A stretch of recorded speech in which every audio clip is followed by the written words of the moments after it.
या तालुक्यामधील अत्यंत गेली अनेक वर्ष महाराष्ट्र नवनिर्माण सेनेमध्ये एक नेते म्हणून ज्यांनी अतिशय चांगलं या भागामध्ये सामाजिक कामामध्ये खेडवासियांबरोबर आणि संपूर्ण कोकणवासियांबरोबर एक चांगले संबंध प्रस्थापित केले आणि एक स्वतःचा असा सामाजिक क्षेत्रामध्ये ठसा निर्माण केला असे वैभव खेडेकरजी की जे गेली वर्षानुवर्ष मित्र म्हणून एक सहकारी म्हणून नेहमीच बरोबर राहिले. गेल्या काही दिवसांमध्ये त्यांनी ही इच्छा व्यक्त केली की कोकणामध्ये येणाऱ्या काळामध्ये नरेंद्र मोदीजींच्या नेतृत्वामध्ये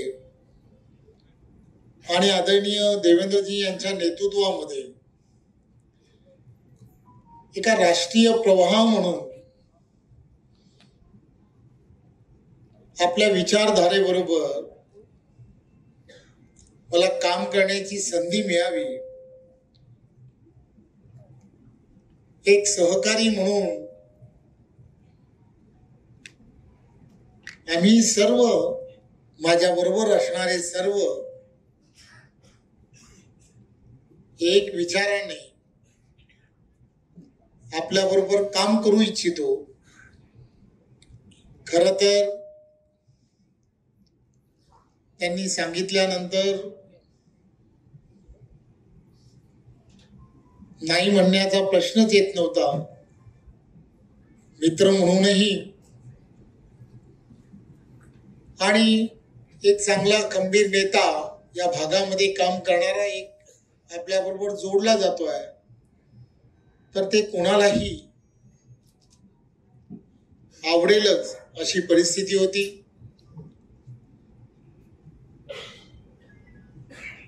उलट सुलट चर्चा सुरू झाल्या.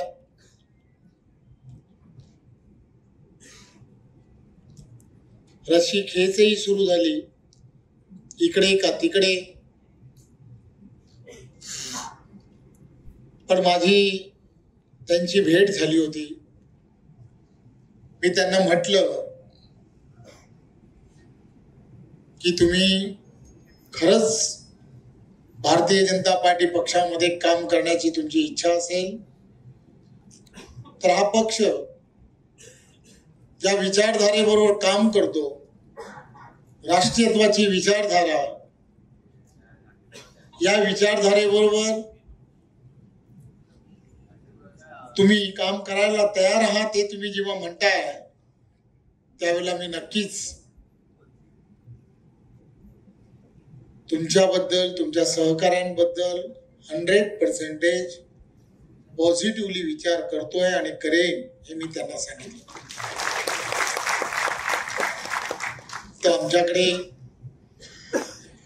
पक्षामध्ये एकटाच निर्णय घेण्याची प्रक्रिया नाही. त्यामुळे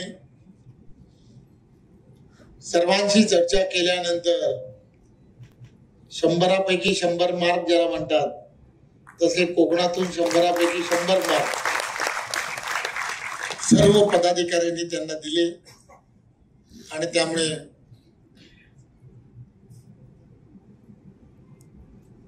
त्यांना म्हटलं की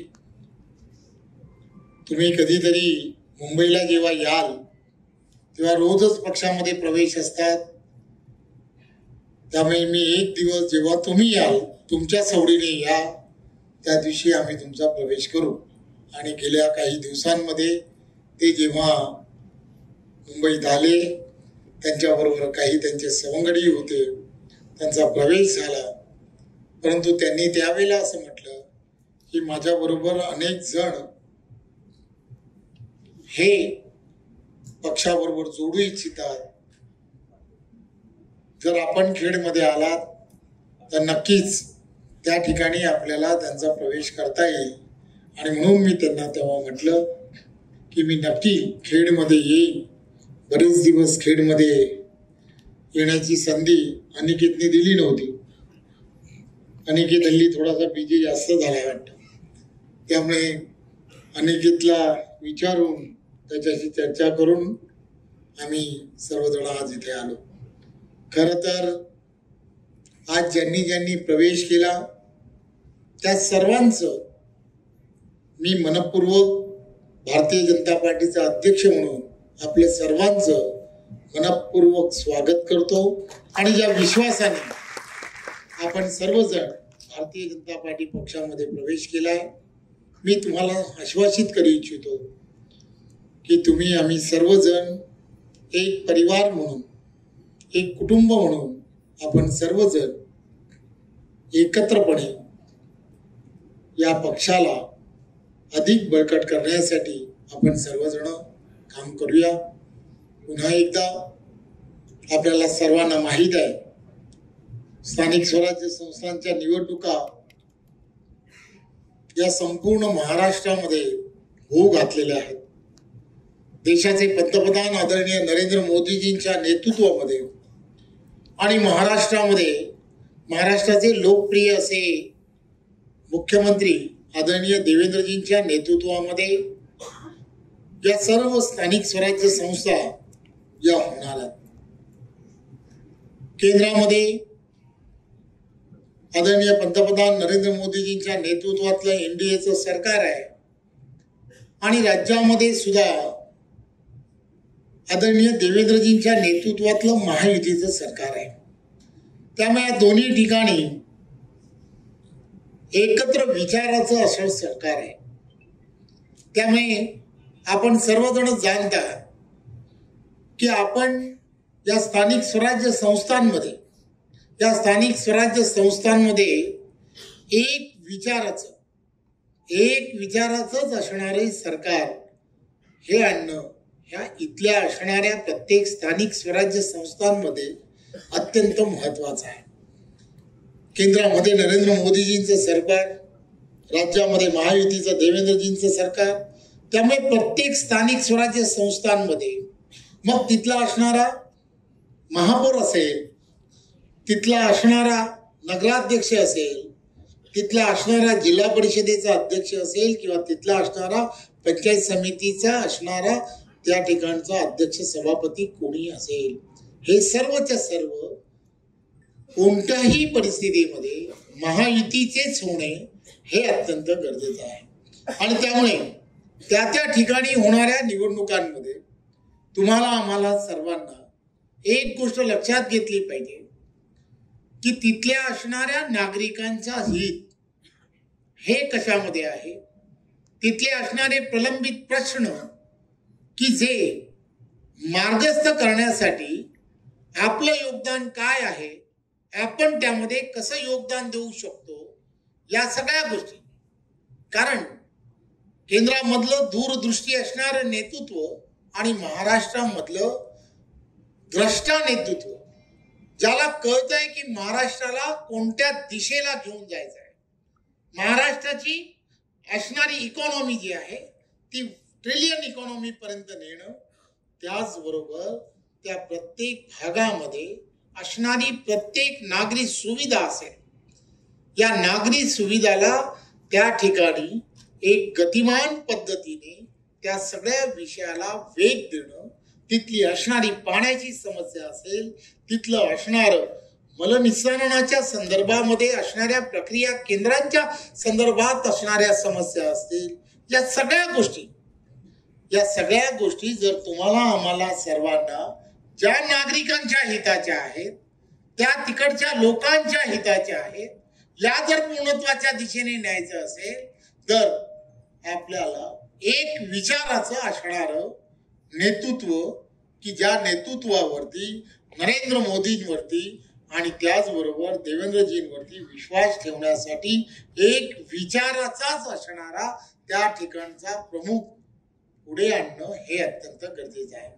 त्यामुळे एक गोष्ट लक्षात घ्या, या सगळ्या विषयांना मार्गस्थ करणं हे अत्यंत गरजेचं आहे. राजकारण राजकारणाच्या जागी असू शकतं, परंतु नागरिक यांना आणि त्यांच्या असणाऱ्या समस्या की ज्या वर्षानुवर्ष प्रलंबित आहेत, अशा प्रलंबित प्रश्नांना जर न्याय द्यायचा असेल तर हे जे नेतृत्व आहे त्या नेतृत्वावरती विश्वास ठेवणं हे अत्यंत गरजेचं आहे. खरं तर वैभवजी आणि त्यांच्या बरोबर असणारी संपूर्ण टीम यांचं मी मनपूर्वक धन्यवाद देतो आणि आभारही यासाठी मानतो की या सर्वांनी पूर्ण विश्वासाने पक्षावरती विश्वास ठेवून, ज्याला म्हणतात की मान ठेवणं म्हणतात, तुझ्या ताब्यात आम्ही आलेलो आहोत, तुला जे वाटेल ते कर, असं जे केलं, मी खरं तर त्यांचं मित्र म्हणून आणि एक त्यांचा सहकारी म्हणून खूप खूप आभार मानतो.